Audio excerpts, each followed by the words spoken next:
bismillaahi raxmaani raxiim waxaanoo wanaagsan khiyaarta hawada iga daawanaysa kusoo dhawaada wararkii caalamkoodii ugu dambeeyay ood hadahan oo kale ka daawataan beijkan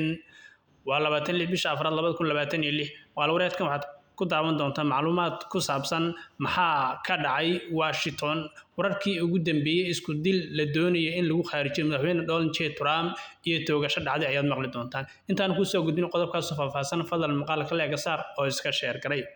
aynu ku bilownay saaxiibayaal madaxweyne dalkaasi Mareykanka Donald J. Trump ayaa sheegay inuu bad qabo kadib markii nin hubeysan oo looga shakiyay inuu weerar damacsanaa oo rasaas ku furay aaga ay goobta xalfadda ay ka socotay ee casho sharafeedka halkaas oo wariyaasha aqalka cad ka shaqeeya ay iskugu imaadeen meesha loo yaqaan White House-ka oo halkaas casho sharaf lagu cunayay arrintan ayaa qabsatay ciidamada ilaalada ee madaxda Secret Service loo yaqaan ayaa si degdega qoobta ayuu sheegay madaxweyne Trump inay uga qaadaan marwada koowaad ee maalina Trump iyo mas'uuliyiin kale oo sare ayaa si qasab halkaasi looga waday xilli ay ka qayb galayeen mid kamid ah munaasabada sanadlaha ee ugu caansan magaalada Washington DC Trump ayaa habeenkii Sabtida ahaa masraxa hotelka Washington Hilton hotelka loo yaqaan isagoo ay weheliyaan madaxweyne ku-xigeenka D. Vance iyo afayeenka aqalka cad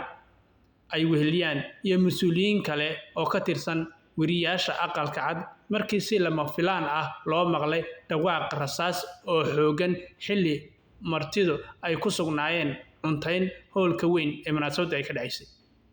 madaxweynaha dalkaasi Mareykanka ayaa dib ka sheegay markii hore oo u qaatay saxan weyn oo dhacay maadaama dhawaqu uu ahaa mid isaga aad uga fogaa balse wuxuu xusay in marwada koobaad ay si degdega u dareentay khatarta halkan ka soo socota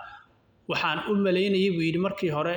aan gadaal ka ogaaday waxa dhacay Trump ayaa sheegay in saxafiyiinta isagoo ay ku sugnaayeen aqalka cad wuxuuna xusay in Martina Trump ay isla markiiba dareentay kan oyna sheegtay kani ay tiri waa dhawaq aad u xun waa sida warka loo dhigay Trump ayaa sheegay in ciidamada ilaalada ay si degdega